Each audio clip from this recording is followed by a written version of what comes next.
वत्सराज जू के भैंसु पुत्र जुग महाबली, आला और ऊदल चंदेल के सुलभ का, आला के ईदल भो ऊदल के भो नरेंद्र, पुत्र भय नामी और सनामी भो चंदेल राज।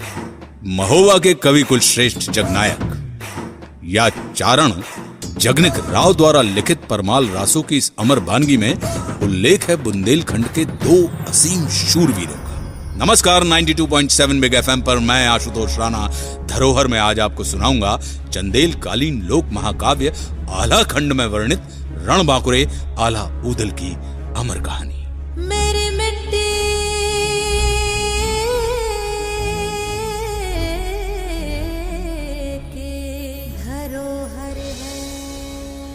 ये कहानी उस वक्त की है जब दिल्ली के राज सिंहासन पर महाराज पृथ्वीराज चौहान विराजमान थे। उन्होंने अपने आसपास के लगभग सभी राजाओं को अपने अधीन कर लिया था, लेकिन कन्नौज के राजा जयचंद और कालिंजर के चंदेल राज परमाल ने पृथ्वीराज चौहान के आगे अपना सर नहीं झुकाया था। राजा परमाल का विवाह उरई के राजा वासुदेव की बेटी मलहना के साथ हुआ था। मलहना की दो छोटी बहनें भी थीं, देवलदे और तिलका, जिनका विवाह राजा परमाल के दो वीर सेना नायक और सगे भाई दक्षराज और वत्सराज के साथ हुआ था। इस विवाह से महारानी मलहना इतनी खुश हुई कि उन्होंने देवलदे और दक्षराज के लिए दहसरपुरवा में एवं तिलका और वत्सराज के लिए सिरसा में दो अलग अलग भव्य महल बनवा दिए। उन्हीं दिनों राजा परमाल ने महोबा को अपनी नई राजधानी घोषित किया था। चंदेल राज परमाल की इस पवित्र भूमि में लगभग एक ही समय में 5 पुत्रों का जन्म हुआ, जो आगे चलकर महोबा के पंचवीर कहलाए। महारानी मलहना की कोख से राजकुमार ब्रह्मकुमार का जन्म हुआ। ब्रह्मकुमार एक शूरवीर योद्धा था। राजा परमाल के राजपुरोहित के घर ढेबा नामक बालक का जन्म हुआ। ढेबा वीर होने के साथ ही ज्योतिष विद्या में भी निपुण था। ढेबा को आला खंड में विपत्ति का साथी कहा गया है।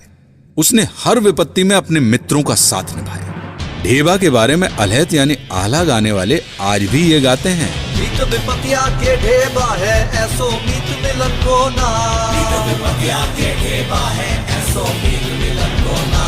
विपत्ति के मित्र ढेबा हैं और ढेबा जैसे मित्र आसानी से मिलते नहीं हैं। इधर सिरसा में तिलका ने मलखान नाम के एक पुत्र को जन्म दिया।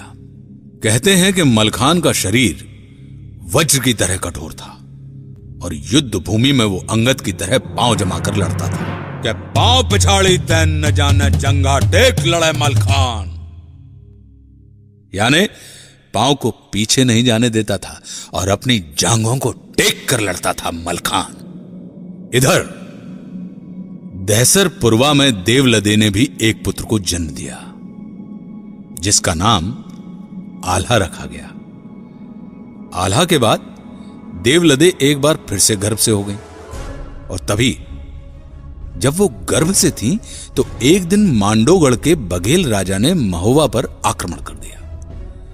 इस आक्रमण के लिए कोई तैयार नहीं था। इस आक्रमण ने महोबा के इतिहास में जोड़ दिया एक नया पन्ना।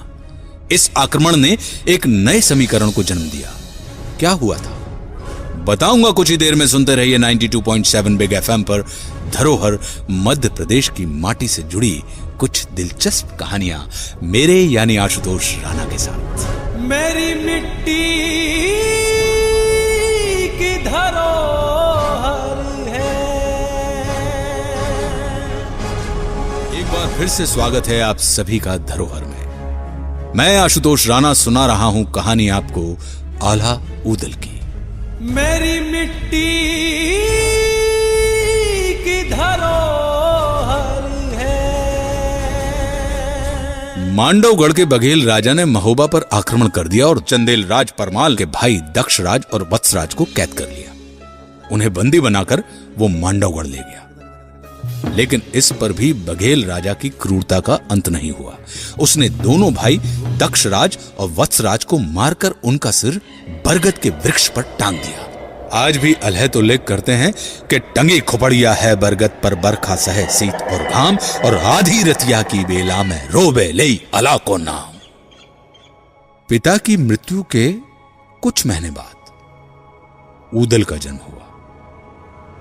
कहते हैं यही दिन जन्म हुआ ऊदल का, धरती धसी 2.5 हाथ। यानी जिस दिन ऊदल का जन्म हुआ उस दिन धरती ऊदल के भार से 2.5 हाथ यानी 2.5 हाथ धस गई।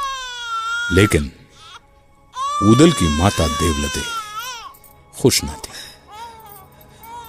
मत दो इसे मेरी गोद में, कुल नाशक है ये। देवलती, एक माँ होकर अपने बेटे के लिए ऐसी बातें मुंह से नहीं निकालनी चाहिए। यदि ऐसा नहीं होता मलहना, तो पेट में आने के 3 महीने बाद इसके पिता की मृत्यु नहीं हो जाती। इसमें इस बच्चे का क्या दोष? ये तो नियति है। जिस पुत्र ने अपने पिता का मुंह नहीं देखा, जिसके जन्म लेते ही धरती 2.5 हाथ नीचे धस गई, वो कुल नाशक नहीं तो और क्या है? कहो ना। देवलती, तुम कटु हो गई हो। तुमसे बहस का ये उचित समय नहीं है। मलहना, जब आप समझ ही चुकी हैं तो मुझे अकेले छोड़ने का कष्ट करें।